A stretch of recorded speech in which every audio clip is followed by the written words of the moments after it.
saw a video the other day talking about the mediocre workforce in a lot of trades these days, and I wanted to do this video talking about the HVAC industry specifically because I honestly think there are some reasons for that. So in this video, I want to go through some reasons why I think the quality of work specifically has gone down in the HVAC industry. Let's get started by talking first about the lack of training out there. And I know that this is something that folks are working on. I know it's gotten better since I've gotten into this industry. There are more programs out there. There are more continuing education opportunities than there were when I first got in this industry. And we'll talk more about why I think that is later in this video. But even with all of these new opportunities, trade schools taking the bull by the horns, seeing that there is a need, there's still a lack of quality education, quality training when folks are getting in this industry. And I'll give you a good example of that. When I got into this industry, a good quality program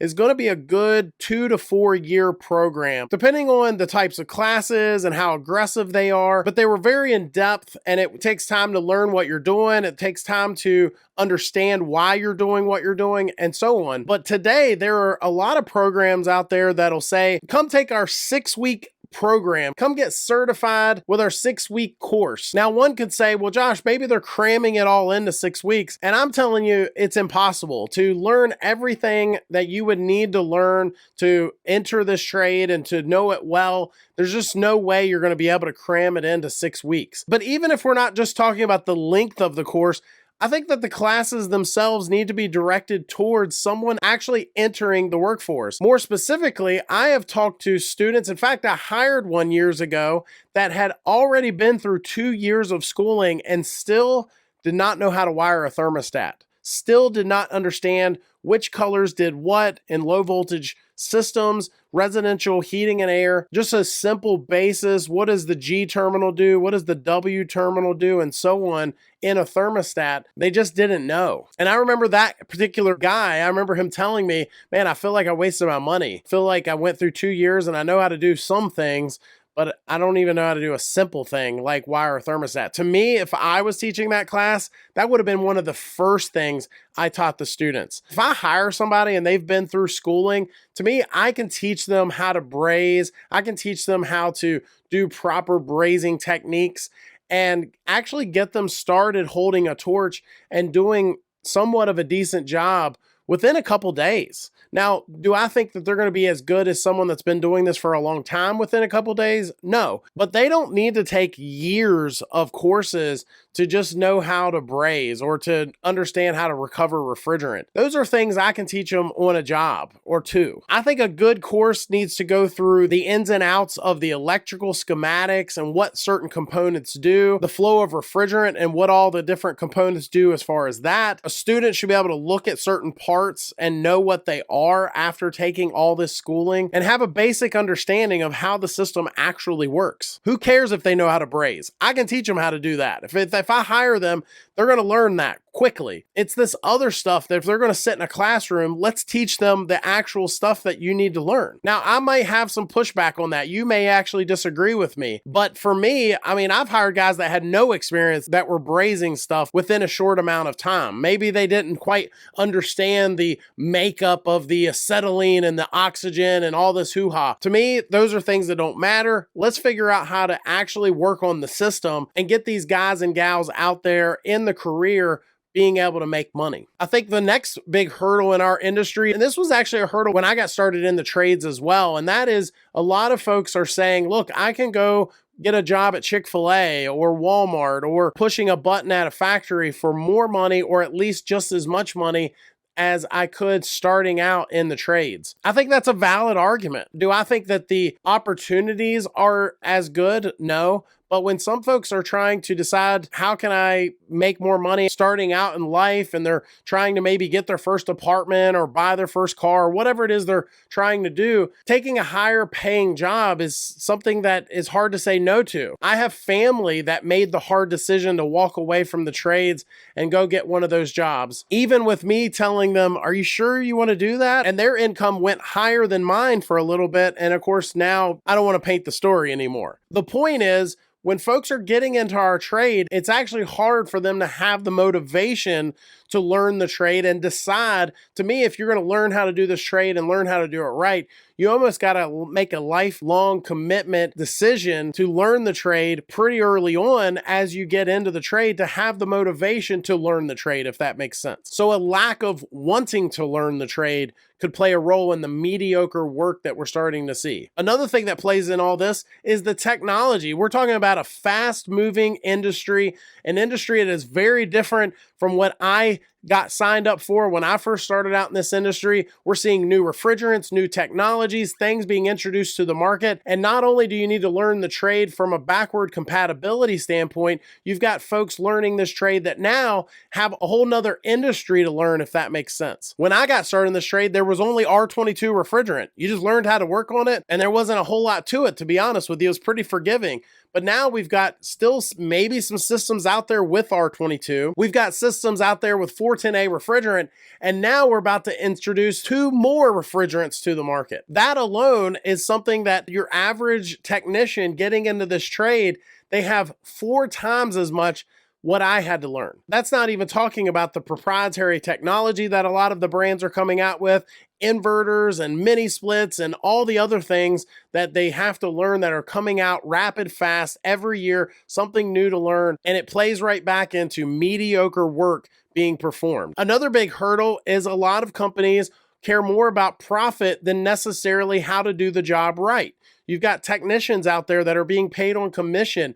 What can they do to sell more? Not what can they do to learn more. They're incentivized to sell more when they get out there. And as someone that used to employ people in this industry, I can tell you it is a little bit of a challenge. Do you bless someone that is trying to learn and learn how to do things right more, or do you bless somebody that is able to, create more money for the company? I think the answer would be both, right? But I think it's still something that, as someone that's training others, someone that's employing others, and someone that's on the other side of that coin, just trying to figure this trade out, having a profit-driven attitude when you're doing the work is not necessarily aligning with always learning how to do the trade properly. So you end up with that mediocre, what we're talking about in this video, mediocre work quality. Another thing that plays a big role in this is a lot of homeowners or consumers are looking for the lowest bid. So when they're always looking at the bottom dollar and bottom dollar only,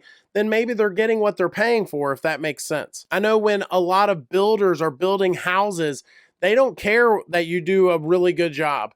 They'll say they do, but they always go with the lowest bid, almost always. And so now you're buying or moving into a home that a builder went with the lowest bidder. You get the mediocre work quality, and the homeowner is the one that ends up having to deal with it. Next, there are more DIY friendly products out there. There are some products out there that they're actually labeling themselves as a DIY product. Now, we've done videos on that before, and there's some strong opinions on both sides of the aisle. There are some heating and air pros that say, look, this is dangerous, homeowners shouldn't be doing it, and I'm not going to go behind them. There are homeowners on the other side saying, I'm tired of paying higher pricing, I'm going to just do it myself. But the problem with that is, even if you get a homeowner, and I know somebody's going to comment on this and say, it's not that hard, and I did 4 systems. There's a guy that commented on my stuff the other day saying that. The bottom line is, if he's never actually learned the trade, there's no way the work quality is as good as somebody that has taken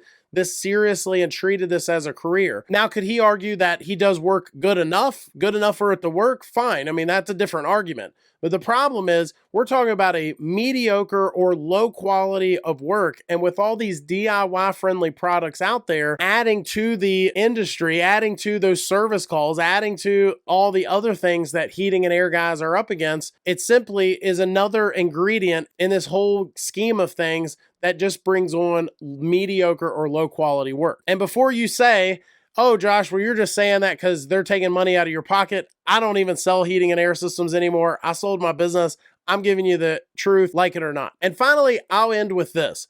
I think there is a true problem with the character and standards of some. And I think my generation is included in that. That's not me saying these kids these days. No, I think when I got into this trade and when I got into trades in general, there were some old timers that really took pride in their work. Character is who you are when no one's looking. And they had just a higher level of workmanship, a pride, if you will. No one does it as well as I do type of deal. Anyone could come behind me and they're going to see a job done right. Is the homeowner going to climb in this attic and come look at my work? Probably not, but by gosh, if they do, they're going to see the best job that could have been done.